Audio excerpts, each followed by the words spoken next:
Assalamualaikum warahmatullahi wabarakatuh. Perkenalkan, nama saya Tia Stalgis dan di sini saya akan menjelaskan sedikit tentang apa sih corporate action itu. Nah, jadi tetap di sini aja ya.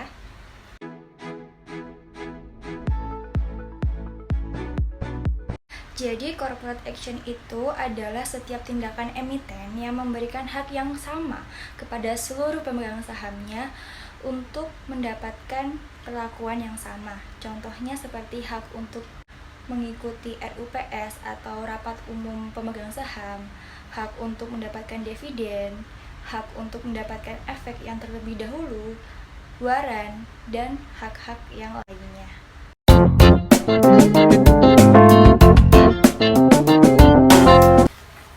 Nah, keputusan emiten untuk melakukan right issue itu digunakan dalam rangka untuk memenuhi beberapa tujuan-tujuan.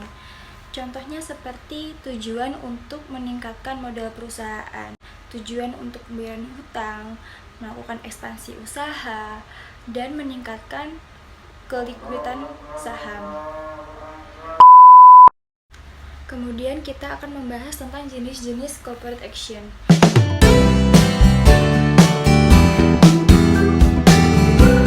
Yang pertama itu ada right issue, di mana dia itu adalah hak untuk memesan efek terlebih dahulu. Biasanya right issue ini menggunakan sistem perbandingan. Contohnya, PT ABC melakukan right issue dengan sistem perbandingan 5:1. Nah, artinya setiap pemegang saham 5 lembar PT ABC itu berhak untuk membeli 1 lembar saham yang dikeluarkan oleh emiten. Kemudian jenis yang kedua ada stock split. Stock split itu adalah pemecahan nilai nominal saham menjadi pecahan yang lebih kecil lagi. Nah, jadi contohnya perusahaan ABC melakukan stock split yang awal harga sahamnya 15.000 bisa berubah menjadi 1.500 aja. Nah, kemudian alasan dilakukan stock split ini adalah untuk mengurangi nilai saham, nilai nominal saham.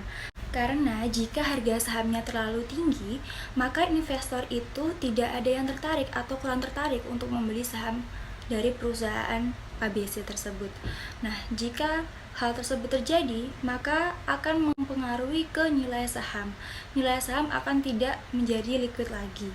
Nah, kemudian itulah alasan kenapa dilakukannya stock split di sebuah perusahaan. Jika mungkin timbul pertanyaan, apa nggak rugi ya yang punya saham 15.000 tiba-tiba di stock split ke 1.500? Enggak, dia nggak akan rugi jawabannya.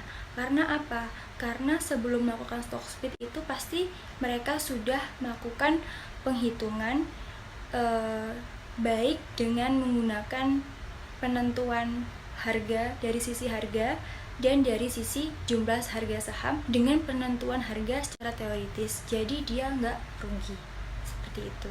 Nah, kemudian jenis yang ketiga ada dividen. Dividen adalah porsi laba yang dibagikan perusahaan kepada pemegang saham dengan melalui persetujuan dari RUPS atau rapat umum pemegang saham. Nah, dividen ini itu ada 2 macam. Dividen ini bisa berupa dividen cash atau cash dividen, dividen tunai. Dividen tunai ini biasanya dalam bentuk uang dan dividen saham. Kemudian jenis yang keempat ada merger atau akuisisi. Nah, jadi akuisisi ini adalah penggabungan 2 perusahaan menjadi satu atas kesepakatan bersama dengan tujuan untuk bisa meningkatkan atau mempertahankan kegiatan operasionalnya. Biasanya perusahaan yang melakukan akuisisi ini adalah perusahaan yang hampir pilot. Jadi, akuisisi ini adalah wujud rasa tanggung jawab perusahaan terhadap para pemegang saham itu sendiri.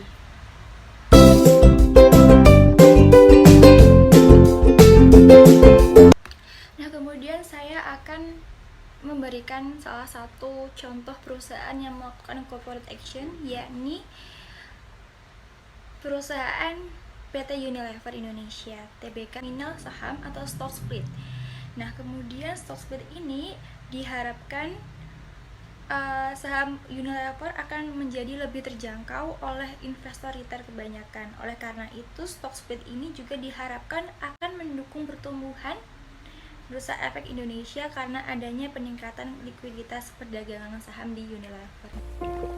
If you found the one, you should never give her up. I think it's the way life changes when in love, yeah. I surround my soul with the positivity.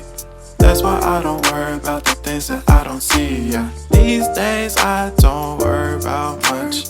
I think we should have some more fun. I still dream about the days when we were young.